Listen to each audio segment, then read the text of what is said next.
Welcome, everyone, to The Rogue Marketer. My name is Mitch Barham. I am your host. I am the owner of Barham Marketing, a digital marketing and consulting firm. We help businesses scale through digital marketing. And this podcast is all about helping you and basically giving tips, tricks, what's working now, what's things to look out for. And this is episode 1. So, bear with me while I get my bearings in this whole podcast thing.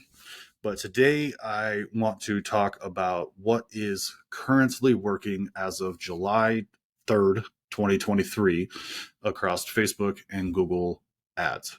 So currently on Facebook, what we're seeing work is things like basically your split screen video ads, right? Like everybody's all about video. And what has happened because everybody's pushing out so much video is one, there's very little video inventory left on Facebook, right? So that's going to drive up your CPMs, your cost per clicks, because everybody's running video, right? Plus a lot of the videos, they all look the same. So there's not a whole lot of differentiating, there's no like cool captions or headlines. There's a little bit of those, but you're not seeing those a lot. So by adding those, basically taking TikTok style features, with really cool captions and big headlines across the top of the videos, that already is going to make your video stand out amongst every other video in your Facebook and Instagram feed. Next, what else is really working are basically the split screen style videos that are pretty common over on TikTok as well, but taking those over and putting them on Facebook. So it could be the top half is different than the bottom half. I mean, they have to relate to each other, right? But they're different. And it's like two different ways of stimulating the brain and keeping somebody's attention. While one side might lose their interest, the other side keeps it, and then the brain wants to go back to the other side. So you're able to then, keep the attention longer, and it stands out on Facebook and Instagram because, again, people aren't used to seeing these things. They don't see them on the feed naturally there, and there's not a lot of people doing it yet. So they stand out to where, honestly, in like 6 months to a year, everybody's going to be doing it. I mean, let's be honest, as marketers, we find something that works and we beat that dead horse until there's nothing left. Like we just use it, drive it into the ground, and then ideally before you're completely up the creek without a paddle and no other way to market, or you don't have any other creative, you're already pivoting as everybody else is doing it to something else, which is what I like to do. So those split screen style ads, as well as big bold captions. Don't just rely on Facebook's captions, right? They're small, they don't stand out, they kind of blend in. You want the big captions that you could literally get from editing a video on Descript or in Camtasia, Adobe Premiere Pro.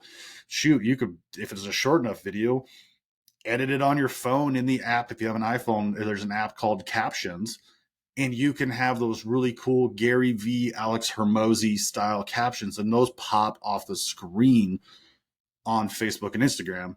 Because again, nobody's doing it there. They're all just relying on the native platform, the native, kind of stale, boring captions. Then adding those big, bold headlines on the videos, that'll stand out. Nobody's really doing it. Like I can't say it enough or implore you guys enough to really, really do that. Then when it comes to, also speaking like earlier when I was talking about inventory and how costs of videos are going up, because everybody's using actual video, what we're also seeing is the cost of like creating a video inside of Facebook's ads manager. You're essentially creating a slideshow but you're creating a video using images. There's a lot of inventory for that. Those are working, and what's cool about those is you could literally take those images, add unique headlines to all of them, right? And it slides through, and there's a new headline on every single image. Just pops. Big goal here is to stand out from the crowd, right? And do things that everybody else isn't doing to keep your costs low and the attention high. So definitely try out the slideshows. They're real easy. I mean, you essentially, when you're creating your ad, you hit create video and then pick upload or pick your images. crop them, make sure that they're going to fit for vertical and horizontal, and then run them. I mean, it's that simple.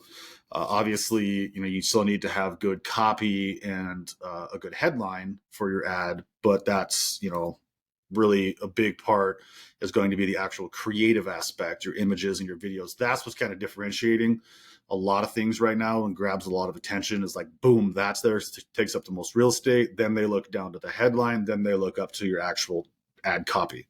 Going along with saving money and having lower ad costs is going to be static images. Yeah, I said static images.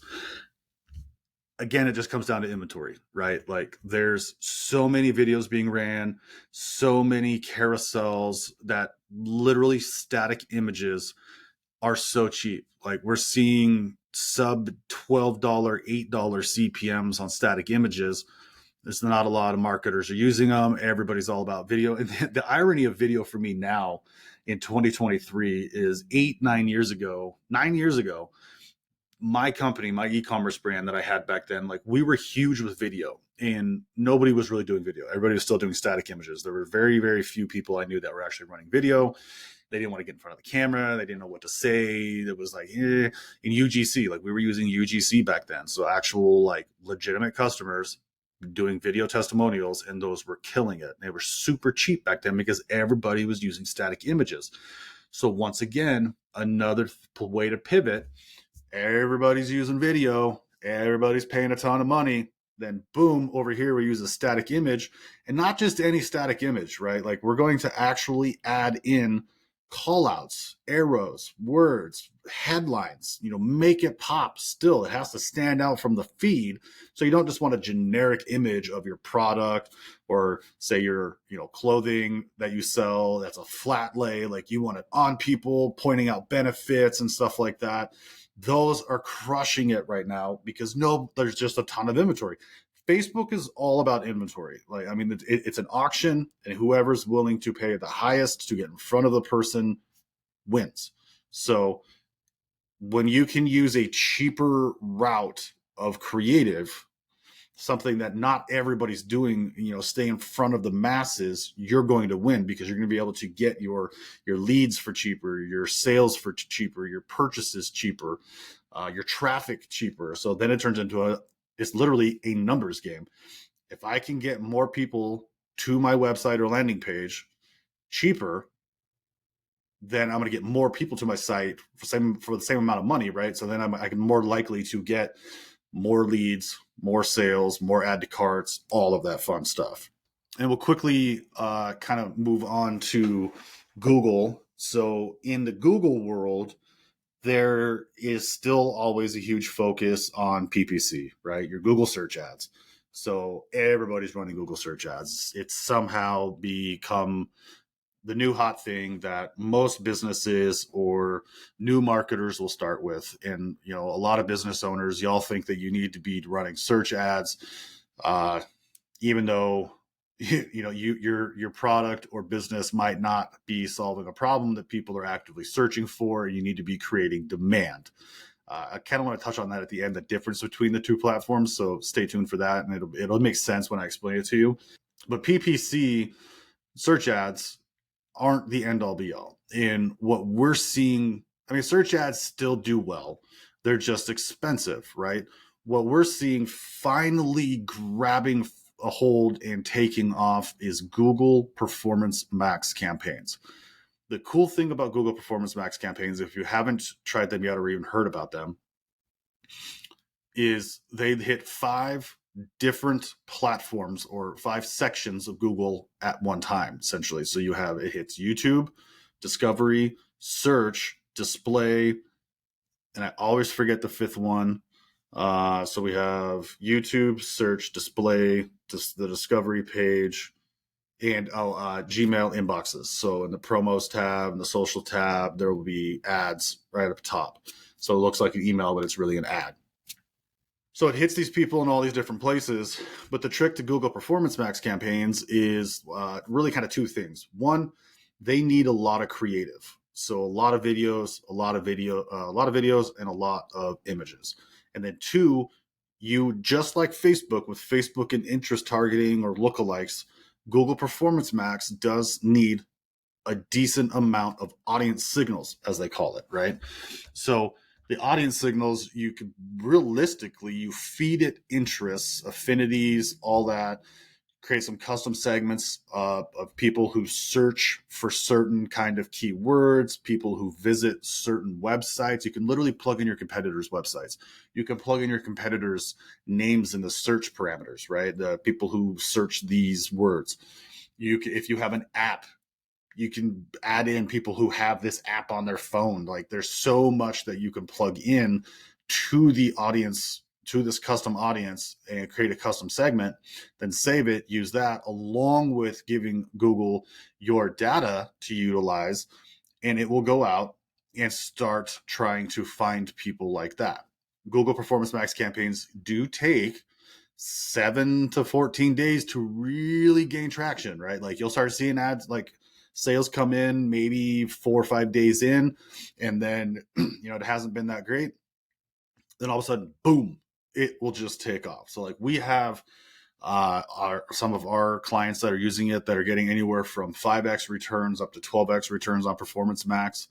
Now, every 2-3 weeks, we do need to go in and swap out images, swap out videos, because like I said, it chews through creative like it's the Cookie Monster. It literally burns through them because you're hitting so many platforms at one time, so many hundreds of thousands of people at one time, that eventually the creative dies off a lot faster than if you were just running a normal YouTube ad. I never recommend running just a display ad. Like that's just a waste of money. But one thing about Performance Max I've also found is if you're running it without YouTube videos or videos, is ultimately to run the video ads, you need to have them uploaded to your YouTube channel, right? Or be able to be found somewhere on YouTube. Without running video, they don't seem to perform as well. Doesn't have enough creative in enough places to show it. You also want to make sure that you have your Merchant Center account attached to your AdWords account, so that way you can also have it. It'll also run shopping campaigns. So that basically means that we're like, if they're on search, boom, it's going to show up in the shopping. If they're, it'll retarget through showing people product on YouTube. So you want to make sure you have that done, as well as another huge component. It's like the third huge component. But if you are an e-commerce company, let's say, and same thing for service-based industries, if you have multiple services, multiple categories of products on your e-commerce store, or multiple services for your business website, you, in my opinion, what we see working is taking those categories or those services and splitting them out into their own asset groups inside of one campaign. So a good example would be, let's use my agency, for example, for the service-based one. Or screw it, let's do somebody, HVAC. Okay, so you got HVAC. You would have an asset group for, air conditioning. You'd have an asset group for heating. You could have an asset group for maintenance plans. You could, boom, 1, 2, 3. There's 3 asset groups right there. Each asset group will have its own audience signal. Each asset group will have its own images and videos. Now, on like the e-commerce end, because I have this glorious beard, let's use a beard care company. So you would have an asset group for beard oil. You'd have an asset group for, say, beard balms, and then an asset group for beard combs and beard accessories. Same thing for like beard shampoo, right? The beard conditioner. You'd have asset groups for all those, and they would all have their own unique creatives as well as audience signals. So that is what's really making Performance Max work. It, setting them up takes a little bit of time, but for the most part, after that, it's just adjusting creative. It needs about that week to 2 weeks, see if it catches on. We just had one for a client that literally we just hit the 2-week mark, and then boom, like it was at 0. Like we were getting add to carts and stuff, but it was at 0. And I was like, God dang it, this is going to be the first Performance Max campaign that we can't get to work. Like, I don't get it. This is weird. And next thing you know, go away on Friday, come back Monday. Today's a Monday. And now we're at a 2 times return. Just like that. I'm like, perfect. Like now we're going to start to see the traction pick up. And then in about 2 weeks, I'll need to, adjust the creative out. So if you're still here, I did say earlier, I give you my 2 cents on the difference between Facebook and Google and where you really need to be. So Google's kind of have a little twist on it because of Performance Max, but the way for every digital marketer out there and every business owner, if you're a business owner listening to this, for you to know where you need to be or what platform is the best for you, even TikTok, Pinterest, all those, right? So Facebook, TikTok, Pinterest, they're all demand generating. They're proactive platforms, meaning you're getting in front of people, you're creating demand, you're creating FOMO. Pinterest is kind of more of a search engine, but at the same time, you're like showing like, hey, we got this, you need this, like create some demand. But really, Facebook and TikTok are very much, Facebook, Instagram, TikTok are very demand oriented. You're proactively getting in front of people saying, hey, we have this. This is why you need this, and come buy my stuff. Google, on the other hand, minus a little bit of Performance Max campaigns, for the most part, Google is reactive. So meaning your product or service solves a problem that somebody is actively looking for. So if you're, say, a cleaning company, like a maid company or whatever, there's going to be people on there that are like searching for those, but at the same time, that's not going to be the end all be all for you. If you're, an HVAC company, you should probably be on there, and people are going to be actively searching for that kind of stuff. So you got to think, is my product or service something that people are going to, like, a lot of times get on Google to look for? That'll also help you decide how to split up your budget. Is that really like how are people going to be getting on Google the majority of the time to look for us? If yes, then that's probably where you're going to want to at least start off 50-50 or 75-25. If they're not, if it's something that they're not actively searching for, you probably want to have a smaller Google budget than, say, Facebook or TikTok, because you're going to be creating the demand. You're going to be creating the FOMO. However, with Performance Max, in my opinion, does throw in a little bit of proactiveness. I'm seeing that with like sports nutrition companies, holster companies, like it's more proactive, right? Like to where search campaigns weren't doing that well for those business types. Performance Max are performing far better, as well as they're about half the cost per purchase per lead as Facebook ads. So, that's, hopefully that helps you kind of decide, or at least give you like a direction to go when it comes to where do I need to spend my money? How do I spend my money? What platforms do I spend my money on? So I hope all of this has been very helpful to you guys. It is July of 2023, but that is currently what we are seeing working through our clients' ads, through our own ads for our own e-commerce companies and service-based businesses outside of the agency. And, I hope you can take some of these things that I've said, implement them. I would love to hear from you about how they work. Let me know if you have any questions. I'd love to hear from you.